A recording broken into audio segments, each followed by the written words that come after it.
नस्ल है, क्योंकि जो समाज और जो लोग अपने इतिहास को याद नहीं करते हैं, उनका इतिहास और भूगोल दोनों इस समाज से बहुत जल्दी खत्म होने का काम होता है। इसलिए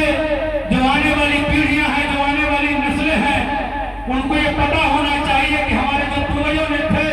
वो हमें क्या देकर जाने का काम किए हैं, और हमारी जिम्मेदारी है कि हम उस चीज को बहुत ही संजो कर, बहुत हम सब लोगों की जिम्मेदारी है कि जो आजादी से लेकर और जब आजादी के बाद जब देश की सरहदें खतरे में पड़ी है, तो जिन लोगों ने अपनी प्राण की बाजी को लगाने का काम किए हैं, उन तमाम लोगों के संघर्षों को याद करते हुए, इसलिए इस गाजीपुर के आज ऐतिहासिक सरजमीन पर धनईपुर में उपस्थित जो श्रद्धांजलि का कार्यक्रम चल रहा है, उसमें हम सभी लोग इस गांव के तमाम हमारे पिता गार्जियन, सामने बैठी हुई हमारी मातृशक्ति के रूप में हमारी माताएं व बहनें, और संत के रूप में जो अपना पूरा का पूरा आशीर्वाद इस धनईपुर और इस सभा को देने का काम कर रहे हैं, आदरणीय घनश्यामाचार्य जी जो यहाँ पर उपस्थित है, हमारे कलाकार साथी, आप सभी लोग आज इस ऐतिहासिक सरजमीन धनईपुर में आए हुए हैं।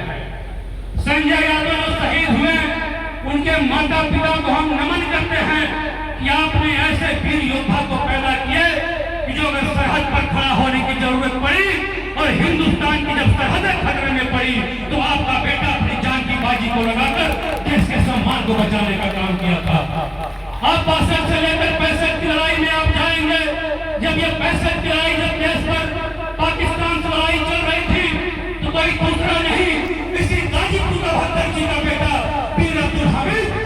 पाकिस्तान के 66 टैंकों में किसी ने नष्टाभूत करने का काम किया था, तो इसी गाजीपुर का भंडार वीर अब्दुल हामिद करने का काम किया था।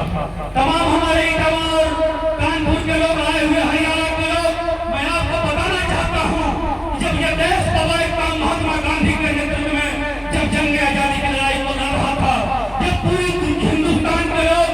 लड़ाई लेकर आजादी की लड़ाई को लड़ रहे थे, तब इस गाजीपुर के नौजवानों ने इसी आत्माराम के पांडे के नेतृत्व में इसी जो राजबाड़ी की हवाई पट्टी है, जो अंग्रेज वहां पर अपने युद्ध के लिए उसका इस्तेमाल करने का काम करते थे, अगर उस हवाई पट्टी को अगर किसी ने नस्तानाबूद करने का काम किया था, तो इसी गाजीपुर के आत्माराम के पांडे के नेतृत्व में इस गाजीपुर के जवानों ने करने का काम किए थे।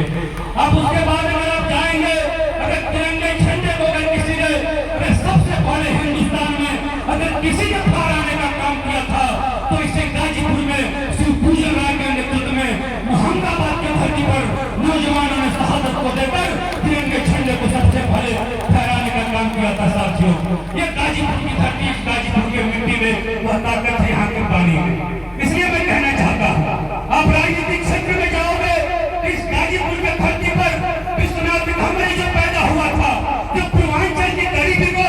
बताने का काम किया पार्लियामेंट में कि हमारे पूर्वांचल में इतनी गरीबी है,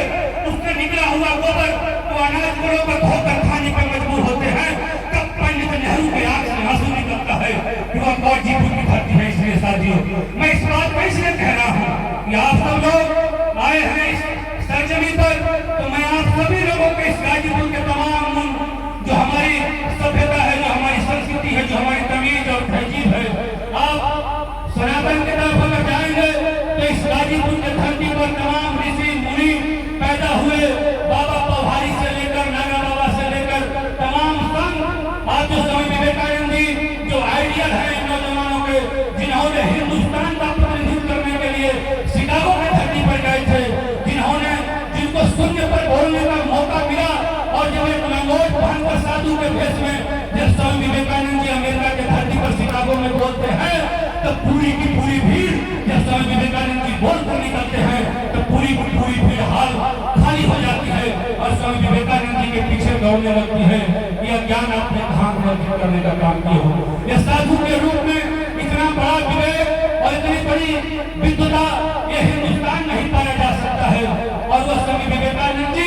इसी गाजीपुर की धरती पर 3 दिनों तक आकर रुके हुए थे, बाबा पौहारी तक। या आपको मैं अपना गुरु बनाना चाहता हूँ। इसलिए साथियों, मैं ज्यादा कुछ न कहते हुए हमारे तमाम लोग अपनी बातों को रखने का काम करेंगे। मुझे भी एक कार्यक्रम में जाना था, हम सब लोग भी खाली नहीं रहते हैं, लेकिन मेरा एक कर्तव्य है, मैं कभी अपने आप को राजनीतिक व्यक्ति नहीं समझा हूँ। आप लोगों ने